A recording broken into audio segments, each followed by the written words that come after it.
The language of English is a accumulation of many different languages, one of them being French. The Normans, a group of people originally from Scandinavia, started to move down to France and picked up the Frankish language.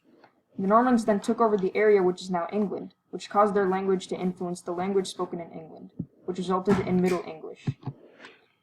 Originally, the Normans were Vikings who specialized in sacking villages. As they grew more bold, they started to sack areas far from their homeland. They would set out on week-long journeys and come back with all the plunder that they had collected. At the same time of the Vikings, England was conquered by the Grand Army. The surrounding Norsemen took advantage of this and became rich from spoils of war. In an attempt to stop the raids by powerful Vikings, King Charles offered them a large piece of land. This made the Norsemen an official state of authority. Eventually, Norsemen became Norman, and that is the name that was continued to be used. Since the Normans were given their own estate to live on, it allowed for them to establish connections with other kingdoms. They also controlled a large area of good farmland. This led to them becoming wealthier and more powerful. Eventually, they grew bold and started to conquer other lands. They set their sights on England, which led to the Norman conquest of England. The Norman conquest was not only a war to gain land, but a war of the kings. On the throne of England was Harold, and the leader of the Norsemen was William. When Harold was crowned king, William waged war in an attempt to steal the throne. After many grueling battles that were mostly in William's favor, he was able to finally capture London and defeat Harold's army. This resulted in Norman control of England. When William the Conqueror became king, he created an entirely new governmental system that was used to run England. During the war, he promised many of his loyal followers land. He also had to deal with the fact that there were many English nobles who were quite wealthy and could easily usurp his power. He fixed both problems by redistributing the land in England. He claimed 20% of the land for himself and scattered the nobles' land all over England so that there wouldn't be a high concentration of power in one place. The king still had to rely on nobles, though, which meant that the government was a feudal lord system. This feudal system proved to be quite strong and kept the country at peace for many years, and it also kept the Normans on top of the whole governmental system. Since the king spoke French, it meant that French was the language of royalty. English, which was spoken in England before the Norman conquest, was seen as a language for the poor and ignorant people. For English to survive, it had to adapt and in a result ended up taking a great influence from French. Before the Normans, English was considered to be Old English. When the Normans invaded England, Old English went through a transition period where it transformed into Middle English. This transformation process drastically changed English, making it closer to what we use today. Middle English is a combination of Old English and Old French. English borrowed many words from Old French. Most of the words that English borrowed can be put into various categories, such as law and government, the church, nobility, military, cooking, culture, and luxury goods. An example of a word that we borrowed is letter. In Old French, the word for letter is lettre. Over time, you can begin to see that it is easy to pronounce the r sound as the sound. Other than the slight difference in the suffix ending, the Old French and modern English words are fairly similar. Another example of a word that English borrowed from Old French is female.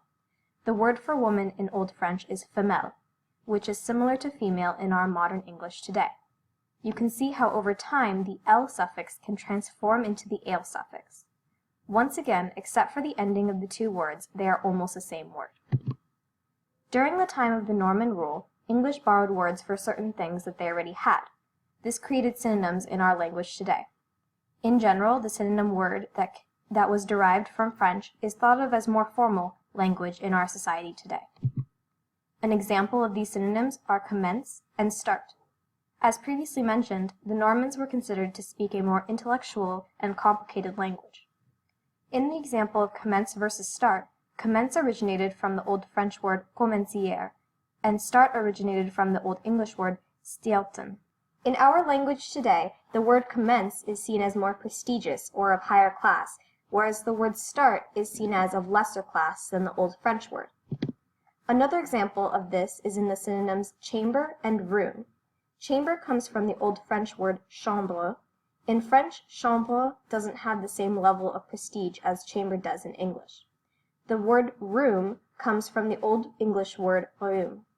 In our modern English today, the word chamber implies a fancy, luxurious section in a mansion, and the word room implies a regular section in a building or house. The fact that the Old French words sound of higher class is no surprise. Since the French ruled England, it is understandable that their words were considered of higher class because they were royalty. Another example of the Old French words being of higher class is in animals. In modern English, there is a different word for a living or cooked animal, such as pig and pork. Most of the words for living animals originated from Old English, and the words for the cooked animals originated from Old French. This was because the French were the people who were being served the cooked meats because they were royalty, and the Anglo-Saxons, the people who spoke English, were the ones who were tending to the livestock, the living animals. When the Normans conquered England, our history not only changed, but our modern language today. After the Norman invasion, there was a big gap where people weren't writing in English from 1066 to 1200, but were writing in French and Latin instead. People were still speaking in English, just all the documents produced were in French and Latin. Things started being written in English again after the French people in England started losing their power, and with that the French language lost its reputation as the high class and snobby language. This distaste started during the end of the 1200s. Back then, the English language was a source of pride for the English people, leading people to speak English more. Then, from 1337 to 1454, the 100 Years' War led people to dislike French people more and more. They spoke English to feel patriotic to their country. After that, the Black Death wiped out about a third of the English population, which led to the lower class people starting to gain power, and since they were already the people speaking English more, the language became more popular in writing, especially in church sermons, prayers, and carols. After this, English kings spoke English mostly, which was different from before when the majority of kings did not speak English at all, but spoke in French. This gap of English not being written much led to more English documents, both in number and in types, and also English being used for more public purposes. The gap in English writing ended up changing the language more. There were quite a few changes in writing system rules. For example, SC became SH and HW became WH. There were also changes in pronunciation, for example, the loss of the initial H in a cluster and the loss of the final N in possessive pronouns, and the addition of N to some words beginning with a vowel. When English re-emerges, there is so much French in it because in simple terms, French has been used primarily for a couple of centuries, so it would only make sense that English retained parts of the language when it became more popular again. Many Norman English children didn't even know how to speak French, which became a problem when they were sent back to France to study. Since French was mostly a language spoken by high-class people, the majority of French words that came into English were applicable to situations that high-class people specifically would be in. Since the people who brought back English writing were peasants, they wouldn't have words in their language for these things that the high-class French people brought into the country. English was also not a very cemented language, as it was made up of very many different dialects, which made it easy for other words from different languages to seep in. When the Normans invaded England, they brought much more than just their rule and influence over society, but they also brought their language. The French language both influenced and mixed with an earlier form of English to make a language closer to what we now call English.